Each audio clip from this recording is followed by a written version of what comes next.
Milton Leite, por que você deixou a ESPN Brasil em 2005 e mudou para Globo? Adivinha o que eu vou perguntar? Para que time eu torço? É a famosa pergunta. Não pode falar que é o da cidade, né? Mas e a sua relação com o Rogério Ceni? Já deve ter dado umas derrapadas aí. Vamos lembrar de algumas gafes engraçadas aí? Vida de narrador esportivo não é fácil. Você já foi agredido verbalmente, fisicamente? Já foi ameaçado de morte?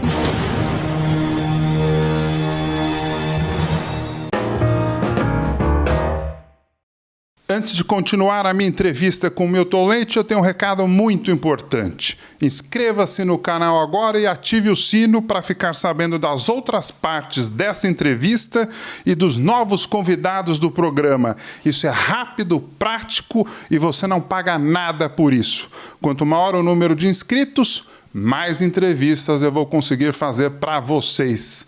Eu conto com vocês, hein? Milton Leite, por que você deixou a ESPN Brasil em 2005 e mudou para Globo? O que ocorreu? Na verdade, eu já estava lá há 10 anos, né, quando eu resolvi não renovar o meu último contrato lá. Isso foi no final de 2004. E havia um desgaste natural, né? Havia um desgaste natural meu para com eles, deles para comigo e tal. E eu achei que se eu não saísse naquele momento, se eu fosse insistir em ficar um pouco mais, provavelmente a gente teria esgarçamento de relações pessoais, o que não me interessava, né? Eu tinha relações pessoais com pessoas lá de dentro com as quais eu não queria romper. E talvez, se a gente fosse levar adiante as relações profissionais, isso talvez tivesse interferido nas relações pessoais. Porque havia realmente um desgaste, eram 10 anos trabalhando muito próximo das pessoas e tal. Aí resolvi sair, na época eu também trabalhava na Rádio Dourado, né? Eu era diretor de redação da Rádio Dourado. Fiquei um tempo lá, fiquei praticamente 4 meses fora da televisão, do final de 2004 até começo de abril de 2005. Então a decisão de sair foi sua? Foi minha. Eu decidi não renovar o meu contrato. E aí fiquei esses 4 meses conversando com pessoas de outras televisões. Cheguei a conversar com a TV Bandeirantes, o pessoal da... Aí o pessoal da Globo me ligou, o Emanuel Castro, que na época era o diretor de eventos da Globo. Aí começamos a conversar, acabamos acertando e me transferi para lá, já estou lá há 14 anos. Viva! Milton Leite, o Brasil inteiro quer saber. Adivinha o que eu vou perguntar? Para que time eu torço? É a famosa pergunta. Não pode falar que é o da cidade, né? Eu diria que é o Paulista de Jundiaí, né? Essa é a resposta padrão. Essa você dá sempre, não vale. E eu sou, na verdade, hoje em dia eu sou Milton Leite Futebol Clube, né? Porque, na verdade, eu tenho absoluta convicção, já tenho essa convicção desde que estou trabalhando com esportes, que eu preciso torcer para mim mesmo. Eu preciso torcer para o meu trabalho ficar bom, para eu ser importante no que eu faço e tal. E não divulgo o time, não é porque eu tenho medo de que as pessoas vão investigar o meu trabalho e falar, tá vendo, ele transmite desse jeito porque ele torce para aquele time, ou ele transmitiu aquele gol daquele jeito porque o time dele é aquele. Não é nada disso, eu não tenho medo desse tipo de julgamento. Eu tenho medo de violência no estádio. Esse é o meu medo. Então, se eu não falo, torço para o Palmeiras, torço para o Corinthians, torço para o São Paulo, para o Flamengo, para quem quer que seja, eu não falo porque o estádio de futebol, para quem não costuma frequentar, é um lugar absolutamente bélico, né? As pessoas que vão ao estádio de futebol hoje, claro que tem as exceções, mas eu diria que é uma parcela importante, elas não te enxergam lá como um profissional fazendo o seu trabalho. Elas te enxergam, se você disser qual é o seu time, como um inimigo que está ali para trabalhar contra o time dela. Então é só por isso que eu não digo para quem eu torço. Já que você falou desse assunto, Milton, vida de narrador esportivo não é fácil. Você já foi agredido verbalmente, fisicamente? Já foi ameaçado de morte? Teve que andar com segurança, mudar de telefone, de casa?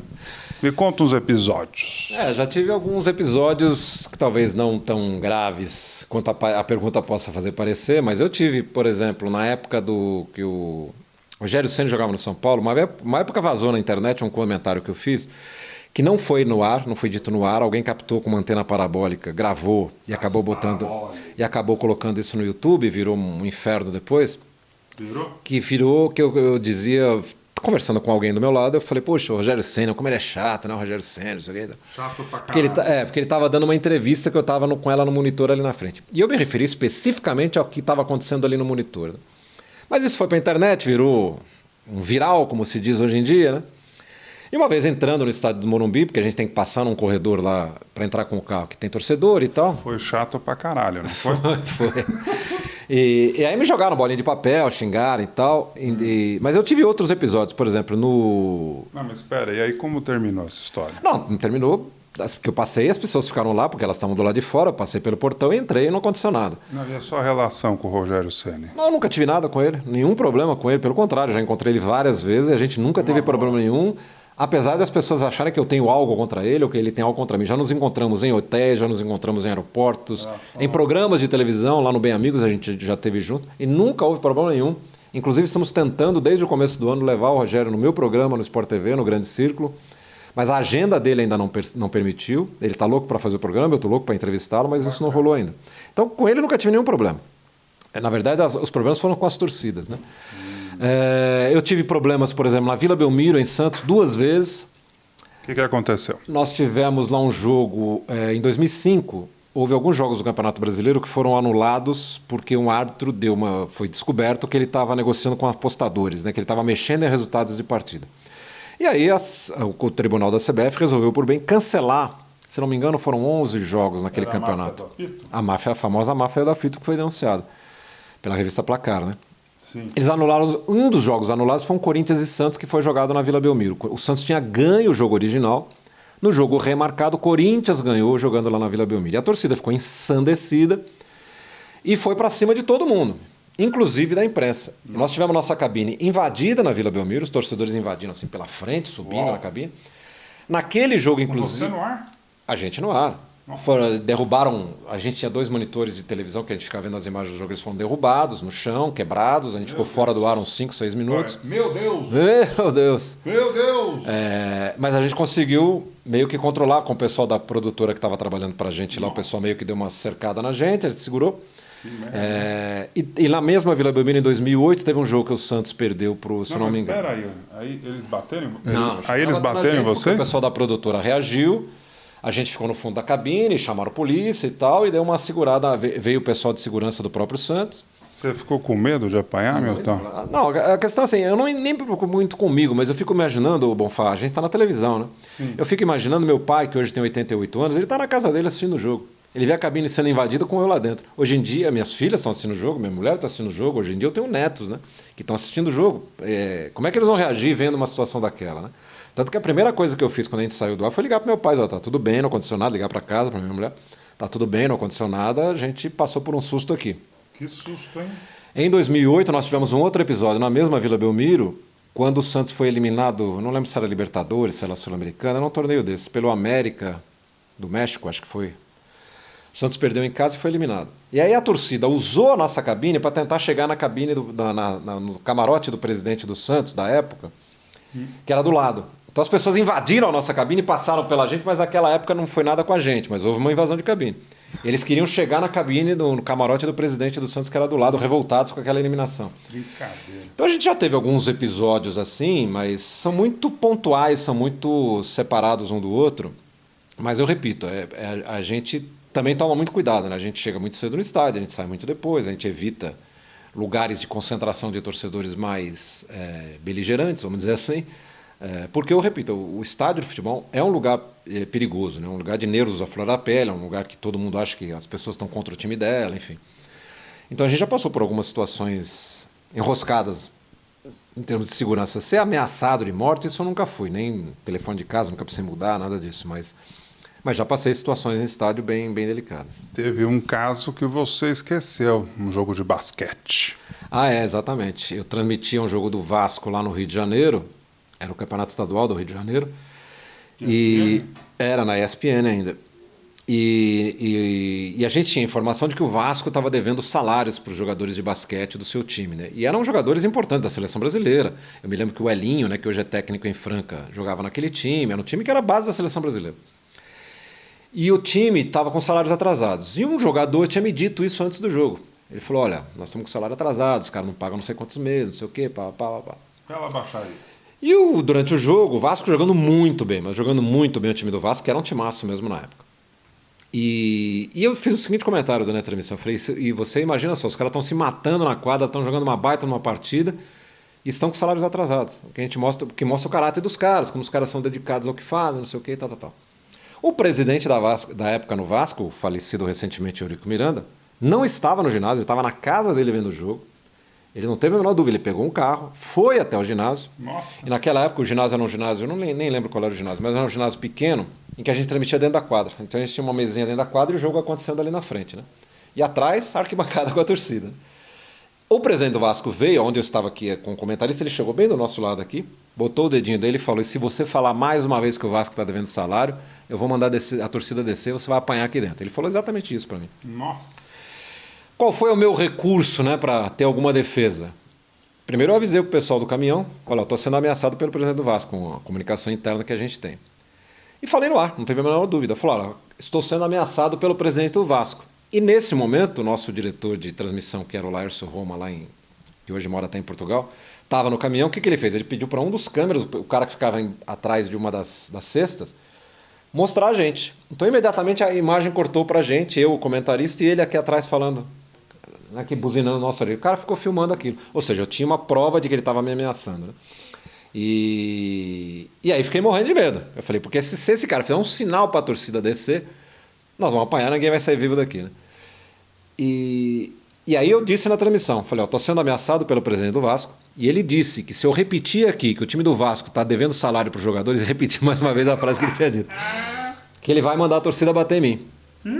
Aí quando ele percebeu que ele estava sendo filmado, né, que a câmera estava apontando para ele meio que se afastou, saiu de lado e de fininho foi embora. E nesse momento o pessoal da equipe da ESPN já tinha acionado o pessoal da Polícia Militar que fazia segurança do estádio. Eles imediatamente botaram PMs ali atrás da gente até o final do jogo. E foi a primeira e única vez na minha vida, eu já tenho 42 anos de carreira, foi a primeira e única vez que eu saí escoltado pela Polícia Militar do ginásio. Porque daí o cidadão tenente que estava lá, sargento, não me lembro qual era a patente dele, ele chegou e falou para mim: acho melhor você sair com a gente, porque pode ser que tenha uma emboscada, eles podem estar te esperando em algum lugar aí, não sei o que e tal. E foi assim, quando acabou o jogo, eles ficaram ali me protegendo. E aí fui levado para fora pela PM até a gente chegar num ponto seguro onde o carro pudesse me pegar. Fortes emoções, hein? Fortes emoções. Laércio Roma, saudade de você. Beijo. Depois vamos falar, hein? Compartilha essa entrevista do Milton, hein? Milton, na hora de narrar, você consegue ser totalmente parcial? Olha, Bonfá, eu acho que eu não cheguei onde eu cheguei torcendo para um time ou para outro, né? Quer dizer, então eu acho que eu consigo ser imparcial, pensar naquilo como um jogo de futebol. E o que eu costumo dizer é o seguinte: é tanta coisa para você se preocupar numa transmissão de televisão, e você é um cara de televisão, sabe como é que isso funciona, que acho muito difícil eu ter tempo durante toda uma transmissão de pensar ainda se o meu time está jogando, está perdendo, está ganhando, entendeu? Porque, para você ter uma ideia, uma transmissão externa de futebol de televisão hoje, ela envolve no estádio, no mínimo, umas 60 pessoas, isso, 50, 60 pessoas. Porque você tem 7, 8 câmeras, cada câmera desse tem um assistente ali, que é o cabo man, que a gente chama. Aí você tem no caminhão mais um monte de gente, você tem diretor de TV, você tem o cara que cuida do GC, você tem o cara que cuida do áudio, você tem 1000 operadores, as pessoas que ficam na cabine com a gente também te assessorando. Então são 50, 60 pessoas. Além disso, eu tenho na minha orelha, falando comigo durante o jogo, 2 pessoas, 3 na verdade, né? Que é o diretor de TV, que fala mesmo, mas fala. Você tem um coordenador de transmissão que está no caminhão comigo. E você tem no Rio de Janeiro, que é a sede emissora onde o sinal vai, antes de ser distribuído. Você também tem lá um coordenador que fica falando com você o tempo todo na transmissão. Além disso, eu tenho do meu lado 1 ou 2 comentaristas. Tem que ver o jogo. 2 repórteres, eu tenho que botar essa gente toda para trabalhar na transmissão, né? Porque sou eu meio que distribuo o jogo, o narrador faz isso. E tenho que prestar atenção no jogo. E tenho que acertar o nome de jogador, e tem texto comercial que você tem que ler, tem foguete de comercial que você tem que chamar. Enfim, você tem ali uma gama de coisas com as quais você tem que se preocupar, que acha assim, o cara tem que ser muito mágico para ainda pensar em torcer pro time dele, saber se o time está jogando bem, se o time tem que botar, entendeu? E sobretudo, o fundamental no meu ponto de vista é: a gente não faria esse trabalho e chegaria no nível que a gente chegou, eu não estou falando do meu caso, falando do Sport TV, da TV brasileira de uma forma geral, torcendo para os times ou sendo torcedor durante as transmissões. Né? Não chegaria. Milton, já teve gafe quantos anos de carreira? Como narrador de televisão, eu tenho 20 e poucos anos. Né? Como jornalista, já são 42 anos. Eu trabalhei muito tempo em jornal, trabalhei muito tempo em rádio. Mas na televisão, trabalhando com narração de esportes, é desde 90 e pouquinho. Né? A gente não acerta sempre, Não, né? ao contrário, já erra toda a transmissão. Já deve ter dado umas derrapadas aí. Vamos lembrar de algumas gafes engraçadas aí, não? Olha, Bonfá, tem coisa assim, por exemplo, eu me lembro de um jogo do... Acho que era Corinthians, se não me engano. Saiu algum palavrão já? Não, palavrão já saíram algumas vezes. Mas, por exemplo, já teve lance de eu narrar uma bola achando que ela tinha entrado e ela não entrou, né? Que você começa, gol! Ah, não, foi pra fora e tal. Aí você dá uma disfarçada porque a bola não entrou. Porque às vezes no golpe de vista, às vezes a bola bate na rede pelo lado de fora e você acha que ela entrou e ela não entrou, ela bateu por fora. Isso já me aconteceu umas 2 ou 3 vezes, você narrar achando que tinha sido gol e aí você percebe que não foi gol. Essa dos palavrões, né, já aconteceu algumas vezes comigo, de esbravejar com alguém e o microfone está aberto, ou vazar um microfone do lado, enfim. Aconteceram, por exemplo, na Olimpíada mesmo aconteceu uma de eu estar com Essa eu não vi. Na Olimpíada, se não me engano, foi quando estava acontecendo a prova daquele menino que ganhou medalha de ouro no salto com vara, brasileiro, o Thiago. Naquela transmissão, não foi exatamente durante a prova, mas naquela transmissão, eu tive uma discussão com o coordenador que estava no caminhão, que ele falou alguma coisa, eu achei que ele estava errado, ele rebateu, eu fui reclamar com ele, e falei um palavrão durante o bate-bola. Porque isso acontece, né? A transmissão de televisão é uma coisa muito tensa, né? Pode falar o palavrão aqui, viu? Aqui liberou geral. O que você falou? Eu quero lembrar agora o que foi que eu falei. Estou tentando lembrar, inclusive, por que a gente estava discutindo. Porque, assim, a televisão, a transmissão de televisão, porque ela é ao vivo, porque ela envolve tanta gente, porque ela envolve tenso, né? uma coisa emocional, que você está envolvido ali com um jogo e tal. Ela é tensa. E, por alguma razão, eu discuti com o cara que estava no caminhão na comunicação interna. E quando a discussão subiu um pouco de tom, eu falei um palavrão, falei um caralho, falei uma coisa do tipo assim. Você não sabe um caralho, você não falou, eu não estou escutando um caralho, enfim. Saiu um palavrão, né? E vazou no ar. Não vazou pelo meu microfone, porque eu tive o cuidado de fechar, evidentemente, eu não ia falar com o microfone aberto. Mas vazou no do comentarista. O do comentarista estava aberto. E vazou no microfone dele. E aí sai nos blogs aí de televisão, né? As pessoas publicam lá e tal. Isso me aconteceu já umas 2 ou 3 vezes, de ter vazado palavrão. E aí vem bronca depois, não? Não, sempre bronca. Para um cara de tanto cabelo branco como eu é difícil, né? Mas tem uma chamada. Eu sou chamado para conversar, o que aconteceu. Eles tentam entender por que chegou naquele nível a discussão e por que aquilo vazou, né? Porque sempre tem uma questão técnica envolvida aí, né? Toca o telefone? Toca o telefone, vai lá na sala, enfim. Isso sempre tem, até porque a gente está preocupado sempre em fazer coisas com qualidade, né? Claro. E óbvio que você falar o palavrão numa transmissão não tem qualidade nenhuma. Então, do ponto de vista do erro, o primeiro erro é meu ao falar um palavrão. Mas aí você tem uma série de outras coisas que você precisa investigar numa emissora como a nossa. Por que vazou, né? Estava aberto o microfone, não estava, vazou porque houve um problema técnico, por que eu estava discutindo com o coordenador durante uma transmissão importante, enfim. Então tem uma série de situações que você precisa investigar. É nesse sentido que eu sou chamado sempre que acontece um problema desse, também não é tão constante assim, né? Convenhamos, mas é por causa disso aí que a gente tem que falar sobre isso. Você está gostando da minha entrevista com o Milton Leite? Não acabou!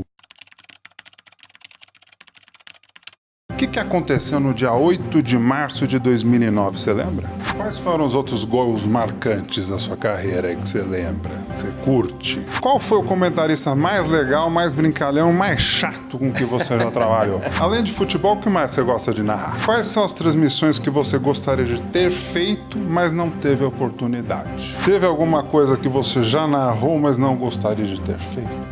Você tem liberdade para trabalhar no Sport TV na Globo? Narrar um jogo sem gol é igual a transar e não gozar?